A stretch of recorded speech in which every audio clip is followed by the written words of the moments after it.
नमस्कार भक्तों, आप सभी का हमारे चैनल डिवाइन ट्रिनिटी 108 में हार्दिक स्वागत है।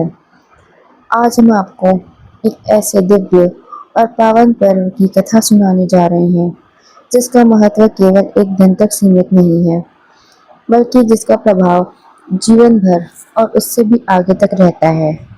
यह है अक्षय तृतीया का पावन दिन। एक ऐसा दिन जब किया गया हर शुभ कार्य, हर दान, हर तप, हर जप अक्षय हो जाता है, अर्थात जिसका फल कभी समाप्त नहीं होता। सनातन परंपरा में इस दिन को अत्यंत शुभ माना गया है। ऐसा कहा जाता है कि इस दिन बिना किसी मुहूर्त के भी कोई भी शुभ कार्य प्रारंभ किया जा सकता है। यह वह दिन है जब भगवान विष्णु और माता लक्ष्मी की कृपा विशेष रूप से पृथ्वी पर बरसती है। प्राचीन काल में एक नगर में धर्मदास नाम का एक ब्राह्मण रहता था। वह अत्यंत गरीब था, लेकिन उसके मन में भगवान के प्रति गहरी श्रद्धा और विश्वास था। उसका घर छोटा था, संसाधन कम थे, लेकिन उसका हृदय भक्ति से भरा हुआ था। धर्मदास का जीवन संघर्षों से भरा हुआ था। कई बार उसके पास भोजन तक नहीं होता था, लेकिन उसने कभी अपने भाग्य को दोष नहीं दिया। वह हमेशा यही मानता था कि जो कुछ भी होता है वह भगवान की इच्छा से होता है। हर सुबह वह ब्रह्म मुहूर्त में उठता, नदी में स्नान करता और फिर घर लौटकर भगवान विष्णु की पूजा करता। उसकी पूजा में भले ही बड़े भोग या सजावट नहीं होती थी, लेकिन उसमें सच्चा भाव और समर्पण होता था। एक दिन उसके नगर में एक ज्ञानी साधु आए। उन्होंने लोगों को अक्षय तृतीया के महत्व के बारे में बताया। उन्होंने कहा, यह वह दिन है जब किया गया छोटा सा दान भी अनंत फल देता है। जो इस दिन व्रत करता है, दान करता है और भगवान का स्मरण करता है, उसके जीवन में कभी अभाव नहीं रहता।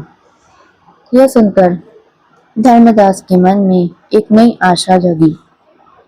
उसने सोचा, मेरे पास धन नहीं है, लेकिन मेरे पास श्रद्धा है और मैं उसी को भगवान को अर्पित करूंगा। अक्षय तृतीया का दिन आया। सुबह का समय था। सूरज की पहली किरण जब धरती पर पड़ी तो वातावरण में एक अद्भुत शांति और पवित्रता थी। धर्मदास ने स्नान किया, साफ वस्त्र पहने और भगवान विष्णु की पूजा के लिए बैठ गया। उसने दीपक जलाया, फूल अर्पित किए और पूरे मन से भगवान का ध्यान किया। उसके पास जो थोड़ा सा अन्न था, उसने उसे भी दान करने का निश्चय किया। जब वह घर से बाहर निकला तो रास्ते में उसे एक वृद्ध व्यक्ति मिला जो उससे भी अधिक गरीब था। वह व्यक्ति भूख से तड़प रहा था। धर्मदास का हृदय द्रवित हो गया। उसने बिना एक पल सोचे अपना सारा अन्न उस वृद्ध को दे दिया। उस दिन उसने स्वयं भूखा रहकर भी दान किया। वह घर लौटा, लेकिन उसके चेहरे पर कोई दुख नहीं था। उसके मन में एक अजीब सी शांति थी। उसने पूरे दिन भगवान का नाम जप किया और मन ही मन प्रार्थना की, हे प्रभु, मैंने जो किया वह आपके लिए किया। अब सब कुछ आपके हाथ में है। उसकी इस सच्ची भक्ति और त्याग को देखकर भगवान विष्णु अत्यंत प्रसन्न हुए। कुछ दिनों बाद उसके जीवन में परिवर्तन आने लगा। धीरे धीरे उसकी स्थिति सुधरने लगी। उसे काम मिलने लगा, उसके घर में अन्न आने लगा और उसके जीवन में सुख और शांति आने लगी। लेकिन धर्मदास का सबसे बड़ा गुण यह था कि उसने अपने जीवन में संतोष बनाए रखा। उसने कभी अपने पुराने दिनों को नहीं भुलाया। वह हमेशा जरूरतमंदों की मदद करता रहा। कहा जाता है कि अक्षय तृतीया के दिन भगवान परशुराम का अवतार हुआ था। यह दिन त्रेता युग की शुरुआत का प्रतीक भी माना जाता है। इसी दिन महर्षि वेदव्यास ने महाभारत की रचना प्रारंभ की थी और भगवान गणेश ने उसे लिखा था। यह दिन हमें यह सिखाता है कि जीवन में सच्ची संपत्ति धन नहीं, बल्कि संतोष और भक्ति है। अगर हमारे पास संतोष है तो हम सबसे बड़े अमीर हैं, और अगर हमारे पास श्रद्धा है तो भगवान हमेशा हमारे साथ है।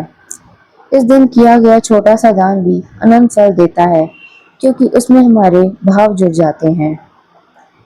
तो दोस्तों, इस अक्षय तृतीया पर आप भी यह संकल्प लें कि आप केवल अपने लिए नहीं बल्कि दूसरों के लिए भी जिएंगे, जरूरतमंदों की मदद करेंगे, भगवान का स्मरण करेंगे और अपने जीवन में संतोष बनाए रखेंगे। क्योंकि जब हम संतोष के साथ जीवन जीते हैं तो भगवान स्वयं हमारी सहायता के लिए आते हैं। अगर आपको यह दिव्य कथा पसंद आई हो तो वीडियो को लाइक करें, शेयर करें और चैनल डिवाइन ट्रिनिटी 108 को सब्सक्राइब करना ना भूलें। जय श्री हरि।